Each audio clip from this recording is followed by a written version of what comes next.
Ngayon na matatawag nating GND nung panahon ng 90s kasi nga kumbaga nasa kasagsagan ng rectification movement so kailangan kayong mga andyan mga baloktot ang pag-iisip gano'n ang mode kaya naman karamihan din ng mga naggawa namin kanta ay may pagka-GND talaga mapapansin nga rin napansin nga ni Koya pinarinig ko to sa kanya sabi niya kaya mo bang kantahin niya na hindi masyadong GND ang mode gano'n. So yun yung challenge ko ngayong hapon dun sa challenge ni Koya sa akin na susubukan kong kantahin siya na hindi gano'ng katindi ang galit.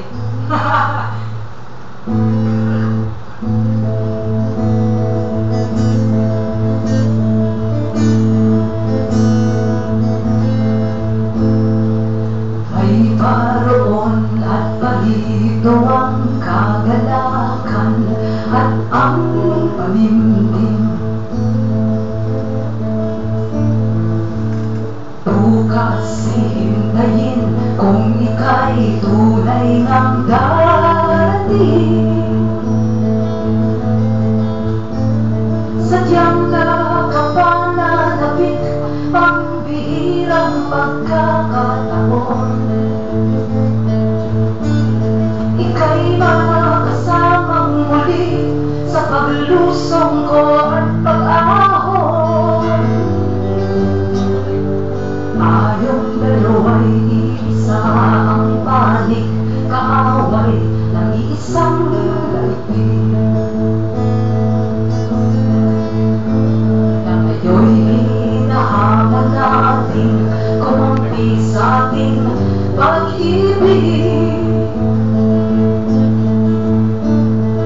Bukas man ay kay tagal na ang tulog ang gising pa. Ilang pagpanaw at pagsilang baba ang ating makikita. Kontradiksyon ang pangalan ng ating mundo. Sa panahong tiyak palagi ang pagbabago. At dito magkaunay ang mga bagay-bagay kaya natin sabihin palagi magkahiwalay nagkakalayo dahil kailangan bihirang magkita pagkat lumalawak ang pinapanaw nating larangan ng tunggalian.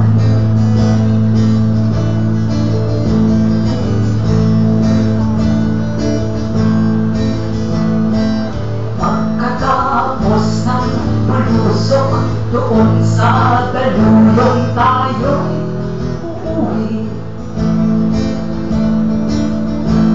Ngunit bukas susunduin ka ng oras at lilisang muli. Kaya't kabisado na natin yakap ng pagmamaalam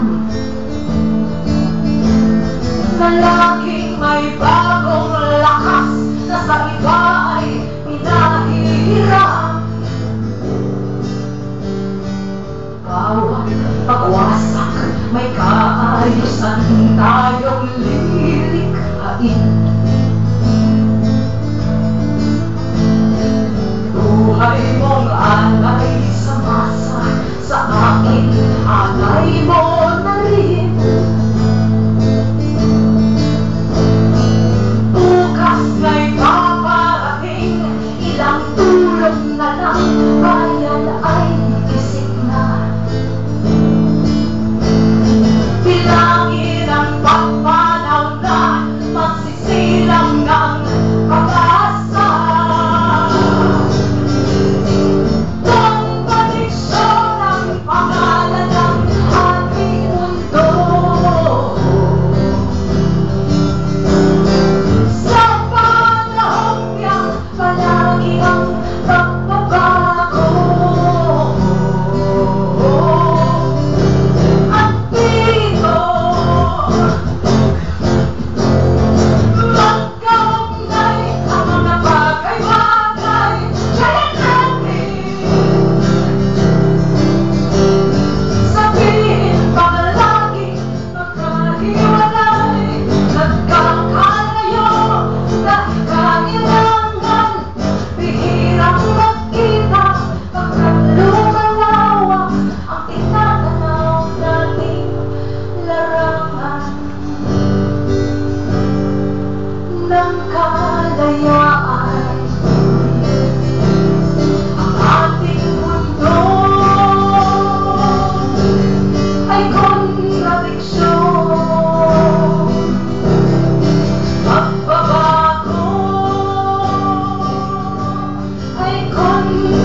Ang ating mundo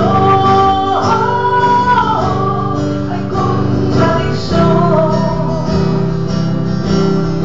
Pagbabago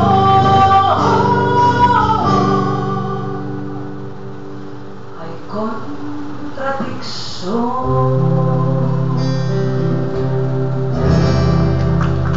Maraming salamat. Gawa ko yun ang kasama ko, ako si Edson Naval Acosta, tsaka ako sa music. Maraming salamat.